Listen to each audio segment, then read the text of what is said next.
Kuntilanak merupakan makhluk mistis yang sangat akrab dengan budaya kepercayaan masyarakat Indonesia, bahkan di Asia Tenggara. Dalam beberapa tayangan industri pertelevisian atau cerita-cerita yang berkembang di masyarakat, kuntilanak divisualisasikan sebagai makhluk jahat nan menyeramkan. Kuntilanak digambarkan sebagai sosok perempuan yang mengenakan pakaian panjang semacam jubah berwarna putih dengan rambut panjang terurai.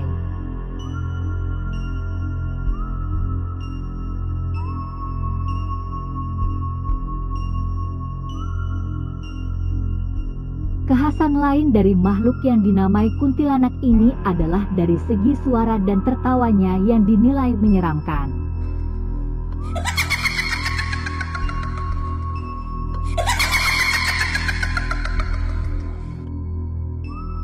Akan tetapi, dalam beberapa tayangan serial film hantu di Indonesia, kuntilanak juga terkadang digambarkan menggunakan pakaian berwarna merah dan hitam. Pemberian warna lain dalam penggambaran kuntilanak semakin memberi kesan yang menyeramkan, seakan menyimpan misteri di balik pakaian tersebut. Namun, pernahkah terpikir sebenarnya sejak kapan narasi-narasi dan penggambaran kisah kuntilanak ini mulai muncul dalam budaya masyarakat Indonesia?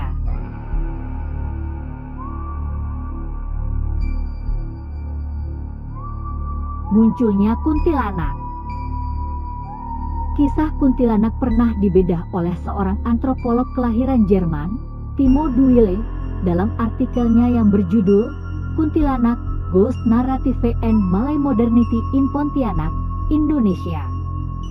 Dalam artikel tersebut dijelaskan bahwa kuntilanak pertama muncul di kalangan masyarakat Pontianak, Kalimantan Barat.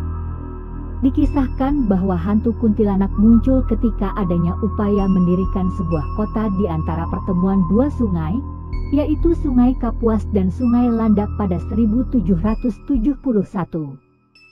Adanya upaya pendirian kota di lokasi tersebut oleh masyarakat yang dipimpin oleh Sultan Syarif Abdurrahim disebabkan sungai tersebut tonggak penting jalur transportasi.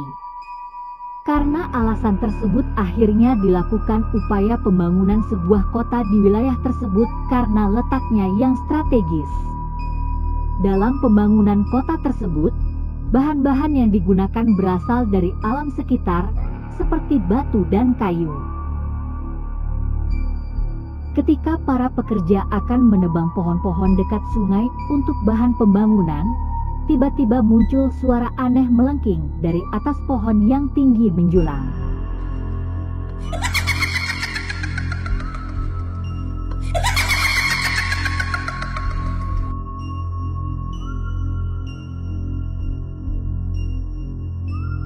Para masyarakat biasa dan para nelayan pun menjadi sasaran gangguan dari kuntilanak. Rumor-rumor tentang adanya hantu kuntilanak yang kerap mengganggu pekerja dan orang-orang yang sedang berlayar di sungai, kemudian sampai ke telinga Sultan Syarif Abdurrahim. Kemudian, Sultan Syarif Abdurrahim bersama pengikutnya memutuskan untuk mengusir kuntilanak karena dianggap sebagai roh jahat yang mengganggu masyarakat. Masyarakat setempat bersama Sultan Syarif Abdurrahim kemudian menyiapkan meriam untuk memerangi kuntilanak. Singkatnya, setelah ditembaki oleh masyarakat dengan meriam, akhirnya kuntilanak-kuntilanak pergi menjauhi lokasi kota baru dan berlari ke arah pedalaman.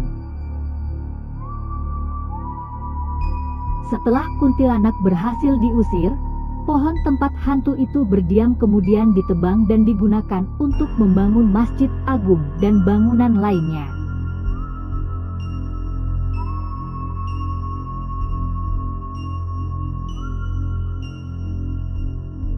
Berdasarkan peristiwa serangan kuntilanak yang terjadi selama pembangunan, akhirnya kota tersebut diberi nama Pontianak.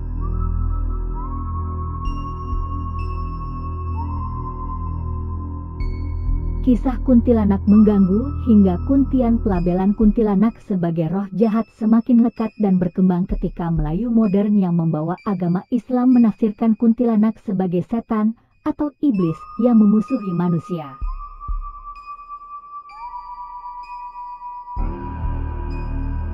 Bahkan, dahulu, masyarakat Pontianak masih melangsungkan tradisi festival tahunan menembakkan meriam sebagai simbol pengusiran kuntilanak. Namun, tradisi pengusiran kuntilanak ini menghilang pada masa pemerintahan Orde Baru, begitupun dengan keakraban masyarakat dengan meriam tradisional tersebut.